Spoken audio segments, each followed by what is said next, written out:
Decía un amigo mío, antes de hablar quisiera decir unas palabras. Así decía mi amigo. Y las palabras que yo quisiera decir son palabras de agradecimiento. Porque antes de venir yo a esta convivencia, lo que hice fue agarrar la lista de las asistentes. Y dije, qué bueno, espectacular. Lo mejor que me podía pasar es encontrarme con toda esta gente maravillosa. Y tan es así que eso ha sido el motivo del tema que yo elegí para esta primera meditación, que es acciones de gracias, agradecimiento. Porque a muchas de ustedes hace años que no las veo. Con lo cual, está bueno esto de saber que nosotros hemos recibido del Señor muchísimas cosas gratis. Qué importante son estas palabras de San Juan que repite tanto el Papa Francisco, que dice, Dios nos amó primero. Estas son las palabras de San Juan, y el Papa Francisco dice, Dios nos primereó. Es una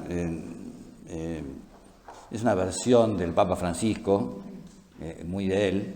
El primerear hace 40 años se usaba entre las adolescentes como el que primereó, es el que primero vio a una chica, la invitó y entonces primero hay que pedirle de alguna manera como permiso para...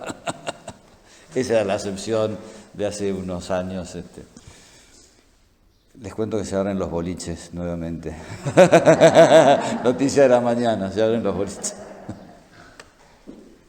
Bueno, qué importante es saber que Dios nos amó primero, porque alguien decía, no sé si era Santo Tomás o quién decía, nada mueve tanto al amor como la conciencia de saberse amado.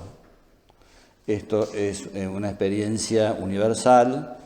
Cuando nosotros nos damos cuenta de que alguien, podríamos decir, nos quiere, entonces inmediatamente surge de nuestro interior ese deseo, ¿no es cierto?, de corresponder. Y se produce también en nuestro interior una cosa muy importante. Les voy a contar una anécdota de hace muchos años. Esto sucedió en Rosario. Y había una señora que se llamaba Rita, que era la recepcionista del colegio Los Arroyos, siempre me voy confundiendo. Y tenía un nieto llamado Federico. Federico tendría 4 años, y entonces ella lo llevaba a su nieto al colegio. Entonces, el rector del colegio, de feliz memoria, buena persona, falleció hace unos años, era un tipo que externamente era muy exigente, ¿no? Tenía una personalidad así muy fuerte, se imponía mucho, tipo grandote, pelado, con anteojos, bigote, buena persona, pero externamente el tipo se imponía, ¿no? Entonces cada vez que pasaba el rector, Federico, 3, 4 años, lo miraba pasar, el tipo se ponía contra la pared, le tenía pánico al rector. Se ponía contra la pared, el rector pasaba. Entonces, cada vez que... Pero él sufría cuando lo veía pasar al rector. Hasta que llegó un día, no esperado por Federico, en el cual el rector estaba distendido, no tenía que retar a nadie, no tenía que imponer ninguna disciplina, estaba tranquilo. El rector pasa al lado de Federico, lo saluda, hola Federico, le sonríe, le acaricia la cabeza, y el enano abrió los carozos y no podía creer lo que estaba pasando. El rector, por supuesto, totalmente ajeno a la revolución que se estaba produciendo en el pobre chico, ¿no? Bueno, entonces en un momento determinado, se va el rector y entonces Federico se va corriendo hacia donde está su abuela y le tira a la abuela de la pollera y le dice, Abu, el rector me quiere, dice. Claro, a Federico le cambió la vida. Hace un tiempo leí una cosa, les recomiendo vivísimamente un libro de Piper que se llama El amor. Piper es un filósofo alemán, no hay que confundir con 100 Piper, que es un whisky. Son dos cosas distintas. Joseph Piper, en su libro El amor, dice: ¿qué es lo que produce el amor en el amado? ¿Por qué es importante saberse amado? ¿Por qué es importante ser amado y saberse amado? Las dos cosas. Porque hay a veces que uno es amado pero no se siente amado. Entonces el amor, digamos, está, pero no es percibido. ¿Qué pasa cuando la persona se sabe amada? La persona que se sabe amada, que se siente amada, ve justificada su existencia. ¿Vieron esas personas, por ejemplo, esas personas ya grandes, ¿no? Que no se le han muerto ya todos sus amigos, que ya, no tienen, podríamos decir, están solos y se plantean, ¿no? Mi vida ya no es útil para nadie, mi vida ya no sirve, yo ya no tengo una vida útil, ¿no? Yo me quiero ir. ¿Por qué la gente se quiere ir? Porque le parece que su vida ya no tiene mucho sentido, como que su vida acá en esta tierra ya no tiene mucho sentido, ¿no? Bueno, toda persona que se sabe amada sabe que su vida tiene un sentido. Y no un sentido cualquiera, sino tiene un sentido importante. Sabe que toda persona que se sabe amada se sabe importante. Sabe que ella importa, ¿no? Al pobre Federico, claro, para él, qué importante que era, ¿no? Él se sentía, a partir del momento, ¿no es cierto?, en que el rector se comporta de esta manera, él se siente querido y ya no es una persona ajena a ese mundo, sino que él pertenece a ese mundo, él es amigo del rector. Hace unos años iba a Junín y yendo a Junín en un peaje veo la luneta del auto que estaba adelante, la luneta de atrás que estaba en el auto de adelante y decía: es cierto, no soy el dueño del mundo, pero soy el hijo del dueño. Esto está muy piola, o sea, el rector me quiere, o sea. No, acá en este mundo no soy un intruso, no soy una persona que está de más, no soy alguien... Si alguien me quiere ningunear es problema de él, pero cómo nos levanta la autoestima, ¿no es cierto? El sabernos queridos. Bueno, qué importante que es saber que Dios nos amó primero. Es importantísimo. Por ejemplo, ¿por qué es importante saber que Dios nos amó primero? Por este motivo, por supuesto, ¿no? Por lo que acabamos de decir. Después también porque si nosotros alguna vez metemos la pata, si nosotros alguna vez nos portamos mal, si a nosotros no nos salen nuestros propósitos, si alguna vez miramos nuestra vida y nos damos cuenta que nuestra vida es un desastre, y entonces uno dice, bueno, pero Dios me amó primero. Dios me amó antes de que yo tuviera ningún tipo de mérito. Cuando Dios me amó, no es porque yo era guau, porque yo era piola, de vez en cuando lo pensamos, ¿no es cierto? Claro, Dios se tiene que haber fijado en mí, ¿cómo va a pasar desapercibido? Porque nosotros alternamos, ¿vieron? Eso, el up y el down, o sea, a veces nos creemos 1000 y otras veces nos creemos una porquería. Entonces nos pasan esas cosas. Cuando nos creemos 1000, está bueno que sepamos que lo hemos recibido todo. La vida la hemos recibido de Dios. cada mañana que empezamos es un nuevo regalo divino, ¿no? Cada molécula de oxígeno que respiramos es un regalo que Dios nos hace. Qué importante es tener esa conciencia de que lo hemos recibido. San Pablo lo decía así, ¿no? ¿Qué tienes que no hayas recibido? O sea, ¿por qué te vas a gloriar ¿de qué te vas a gloriar? Hace unos años había en la época en la que el Fiat 600 original, no el actual, porque el actual ya viene muy tuneado, viene muy mejorado, ¿no? Pero en la época del Fiat 600 antiguo, había un tipo que vendía Fiat 600 y siempre les leía, a los que compraban el Fiat 600, les leía el punto 600 de camino. El punto 600 de camino dice, ¿tú soberbia de qué?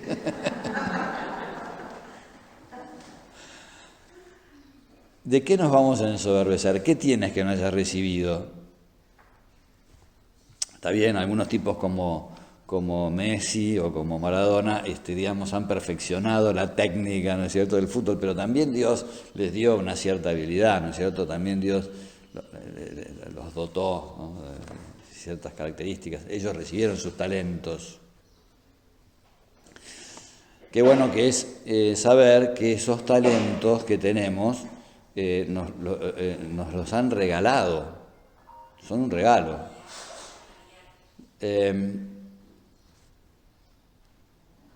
Esto está todo muy vinculado, en la vida espiritual está todo muy vinculado. Saber que alguien nos ha amado previamente, antes de nuestros propios méritos, nos ayuda a ser humildes. Siempre que uno se banque la gratuidad. Hay gente que no se banca la gratuidad. Es decir, porque vieron, nosotros decimos, bueno, ¿por qué me dan esto? Y me dan porque yo me lo merezco. Me lo dan porque yo hice tal cosa. Entonces, a nosotros nos gusta que nos reconozcan por nuestros méritos, ¿no? Entonces, es como que si alguien nos dice, hay veces la persona que no es humilde es una persona que todo lo que le dan le parece poco. Cuando una persona se la creyó, le hacen un reconocimiento y dice, ¿esto me das? O sea, yo me merezco más que esto que vos me estás dando. La persona que no es humilde, cuando no somos humildes, porque no es que están las personas humildes y las personas soberbias, no.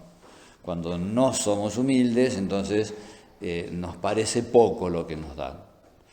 La persona, cuando la persona es humilde, se conforma con lo que le dan, o sea, está bueno, ¿no?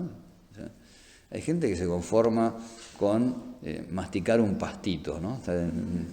Y otra que necesita que le regalen un Rolls Royce, porque si no, no considera que no le reconocen lo que vale.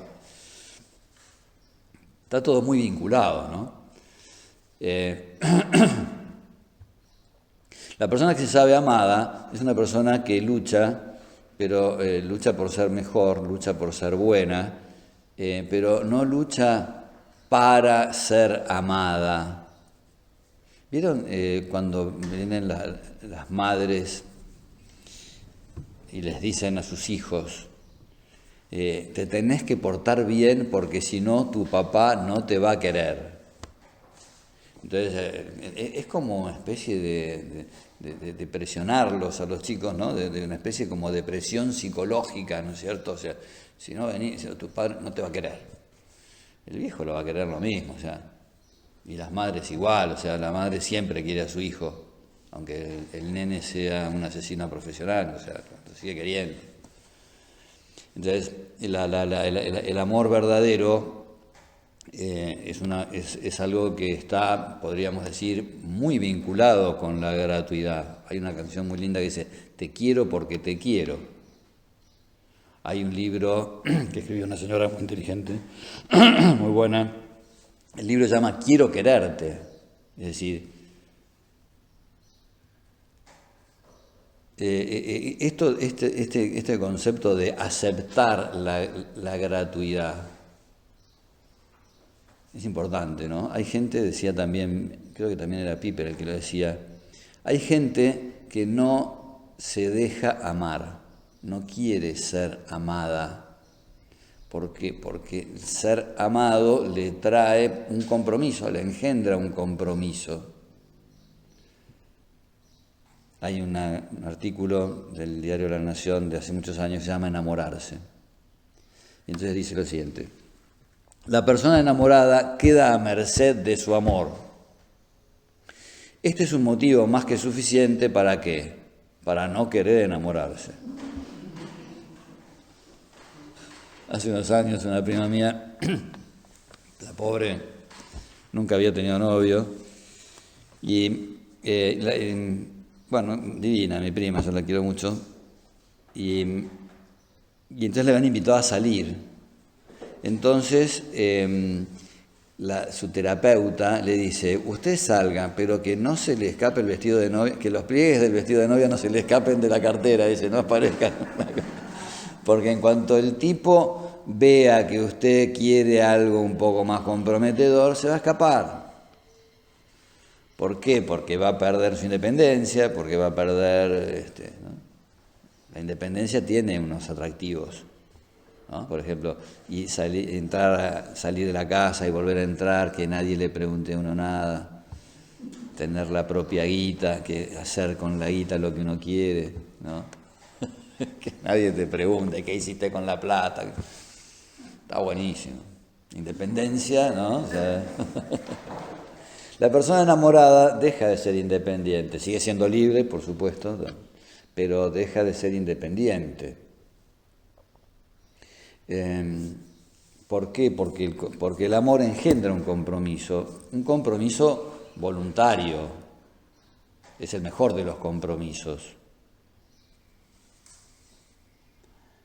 San Agustín se preguntaba, ¿qué es antes? ¿Qué es primero? Dice, ¿el amor o el deber? Se preguntaba San Agustín. Porque vieron, por ejemplo, está ese dicho que dice, primero la obligación y después la devoción, o primero la obligación y después los gustos, o qué sé yo, no sé. Pero, a ver, San Agustín tiene una respuesta que es magnífica, como todas las cosas que hace él, que él dice, ¿quién puede dudar que el amor es anterior al cumplimiento del deber? Porque si nosotros no amáramos, ¿de dónde sacaríamos la fuerza para cumplir con nuestro deber? ¿Vieron? Cuando una persona está cumpliendo el deber por el deber mismo, es como un motor que funciona sin aceite. Es como el pistón que está funcionando en seco, ¿no es cierto? O sea, la persona que está todo el día, digamos, fogoneada por el cumplimiento del deber, es una persona que se destruye emocionalmente. La persona que vive amando y que es el amor aquello que la mueve, esa persona es una persona que se puede cansar, por supuesto. Es una persona que se puede desgastar, pero no es una persona que se rompe interiormente. Es una persona que, podríamos decir que al lucha con alegría, ¿no?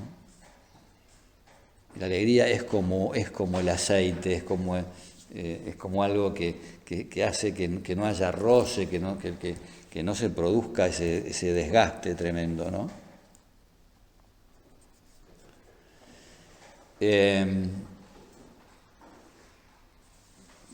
Les recomiendo una editorial de Crónica, o de, no sé, las publicaciones de ustedes, no me acuerdo cómo se llaman. Bueno, se llama La gratitud nos mueve a la lucha. Y nos habla de cómo aquel hombre rico que se va de viaje, entrega parte de sus bienes a 3 de sus servidores, ¿no? A uno le entrega 5 talentos, a otro le entrega 2 talentos y a otro le entrega 1 talento. Los talentos son una medida de peso. Son, no sé si son cerca de 60 kilos, ya no me acuerdo si son 60 o 70 kilos, ¿no? Pero bueno, imaginen, puede haber talentos de trigo, o sea, si uno pesa trigo, son tantos kilos de trigo. Pero si uno pesa plata, ¿no? Un talento de plata es una fortuna. Un talento de plata es una fortuna. 5 talentos de plata, una fortuna. Si son de oro, imagínense. Bueno, entonces este señor entrega sus bienes para que los administren, ¿no? Entonces, hay 2 de ellos que hacen producir, porque el Señor dice, trabajen, ¿no? Hagan producir esto mientras yo vuelvo. Y 2 de ellos se ponen las pilas, ¿no? Señor, acá están los 5 talentos que me diste, acá están otros 5 que yo produje con mi trabajo. El otro hace lo mismo. Acá están los 2 que me diste y otros 2 que yo traje. Y ahí está el tipo que dice, bueno, yo, Señor, sabía que eras exigente, que sembrabas, que querías cosechar donde no habías sembrado. Entonces tuve miedo, y escondí el talento. Aquí tienes lo que es tuyo. 2 actitudes totalmente distintas, ¿no? Claro, los 2 primeros reconocen esa gratuidad, reconocen que lo que recibieron no es de ellos, reconocen que el dueño de todo eso ha depositado en ellos su confianza. Qué importante esto, ¿no? O sea, saber que alguien confía en nosotros. Qué distinto es el modo en que nosotros trabajamos o hacemos las cosas cuando alguien confía en nosotros o cuando el otro es un déspota, ¿no es cierto?, que te está poniendo la pata encima. Cuando viene el déspota que te pone la pata encima, lo primero que intentas hacer es sacarte de encima la pata, es decir, rajar lo antes posible. Cuando la persona que te está diciendo, te está dando algo, te lo está dando porque confía en vos, de nuestro interior surge el deseo de no defraudar. De nuestro interior surge el deseo de agradecer eso que se nos dio gratuitamente, ¿no? Entonces estas cosas tienen mucho que ver. La gracia, lo gratuito, el agradecimiento, son todas cosas que están vinculadas. Entonces aquellos hombres que recibió 5 talentos y el que recibió 2, lo reciben con agradecimiento, lo reciben y ese agradecimiento que tienen los lleva a ser responsables, los lleva a ponerse las pilas, los lleva a jugarse por aquel que les ha dado algo, ¿no? Qué distinta que es la actitud de unos y de otros.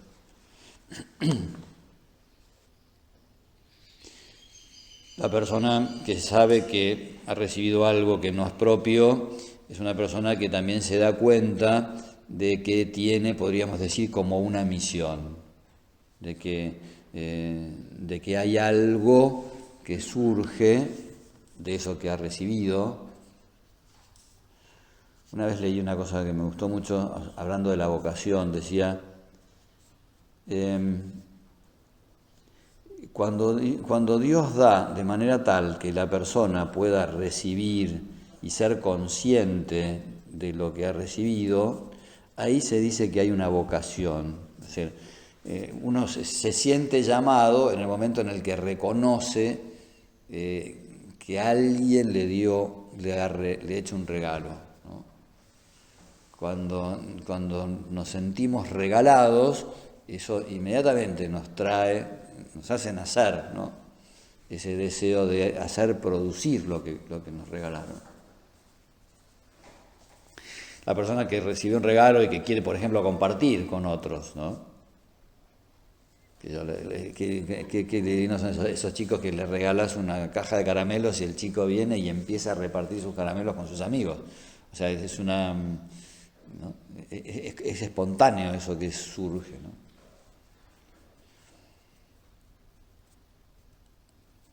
Por eso qué importante es también que en nuestra vida cotidiana, en nuestro trato con Dios, nosotros tomemos conciencia de todas aquellas cosas que vamos recibiendo. Hace un tiempo vino la señora y me dijo, yo en vez de a la noche, cuando hago examen de conciencia, más que pensar en las cosas que hice mal, pienso en las cosas que Dios me ha dado. Pienso en 10 motivos para dar gracias a Dios. Yo me quedé flasheado con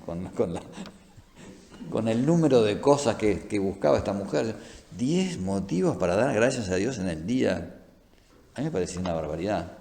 Se lo conté a otra señora y me dice, 10 motivos para dar gracias a Dios, yo en 5 minutos ya los tengo. Me mató. O sea, me sentí mal. Como dice Lelutier, usted no es un inútil completo, por lo menos sirve como mal ejemplo.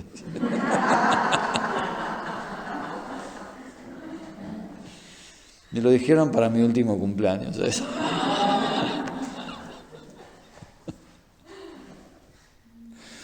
Bueno, entonces, claro, me dice, pero a los 5 minutos, o sea, fíjense, el día que, primero, amanecer, ¿no? Había un médico que iba visitando las distintas habitaciones del hospital, ¿no? Entonces, golpeaba y decía, ¿cómo amaneció? Y había uno que estaba muy grave, ¿no? Y entonces golpea y le dice, ¿cómo? ¿Amaneció? Porque ya el solo hecho de amanecer es algo para darle gracias a Dios. Cuando uno amanece y además tiene un día como el día de hoy, otro motivo más para dar gracias a Dios. Cuando uno se encuentra con gente buena como todas ustedes, entonces otro motivo o varios motivos más para dar gracias a Dios. Entonces, bueno, qué sé yo, por muchísimas cosas, ¿no? Porque a uno le sonrieron, porque hay un desayuno rico, vieron que esos olorcitos de la mañana son espectaculares, esos son cosas para dar gracias a Dios, el pan caliente, el café. Bueno, hay muchas cosas, ¿no? Para dar gracias a Dios, muchísimas.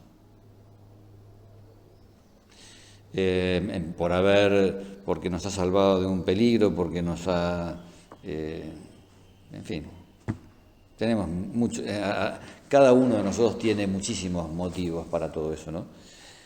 Y después cada día trae, además de traer su propio afán, cada día también trae los propios regalos, los regalos específicos de ese día, ¿no? Que a lo mejor otros días no los hemos recibido. Y entonces, bueno, todo eso a nosotros nos trae inmediatamente a la cabeza y el corazón ese deseo de devolverle al Señor de la misma manera que Él nos trata, ¿no? Me parece que era San Juan de Ávila,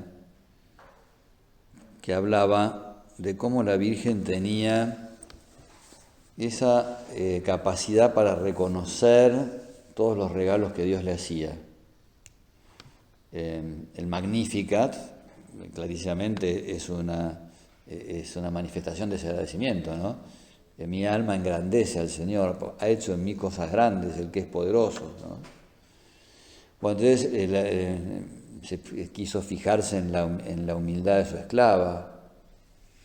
Me llamarán bienaventurada todas las generaciones. Ella es absolutamente consciente de que ha sido elegida por Dios, antes de que ella tuviera méritos. Acepta esa gratuidad, no se siente ofendida porque es gratuito lo que Dios le da, no, se siente enriquecida con lo que Dios le da, feliz. Bueno, entonces lo que decía San Juan de Ávila es que la Virgen se había propuesto tratar a Dios de la misma manera que Dios la trataba a ella. Agotador. Porque Dios no se cansa, ¿no? Pero nosotros sí nos cansamos. Entonces, yo siempre cuento que es como cuando un petizo le tiene que seguir los pasos a un tipo que es más alto, ¿no? Entonces, Esto no lo leí en ningún libro, esto lo conozco por experiencia propia. O sea, porque el tipo lungo da 2 pasos y el petizo tiene que dar 4. Y cada tanto una carrerita para no quedarse atrás. Entonces, nosotros tenemos estos problemas, ¿no? Entonces, la Virgen se había propuesto amar a Dios, tratar a Dios como Dios la trataba a ella. Entonces dice San Juan de Ávila, y se había establecido como una especie de competencia entre Dios y la más perfecta de sus criaturas para ver quién quería más a quién. Entonces cuando uno se sabe amado, no está, digamos, compitiendo con la otra persona. O podríamos decir, la única competencia consiste en saber quién quiere más a quién. Tampoco en ver, ¿no? Porque de vez en cuando vieron que los seres humanos somos raros, ¿no? Pero de vez en cuando se oye, no, porque yo en esta relación yo aporto más que vos. ¿Vieron que sucede eso? Bueno, la competencia tiene sus inconvenientes. El asunto es ver, no quedarse atrás en el expresar el amor, podríamos decir, ¿no? Así que bueno, pidámosle a la Santísima Virgen, ella que lo hacía perfectamente bien, ¿no? Que nos inspire, que nos muestre, ¿no? Cómo es ese agradecimiento suyo y hasta qué grados de amor puede llegar ese valorar, ¿no? Todo lo que hemos recibido del Señor.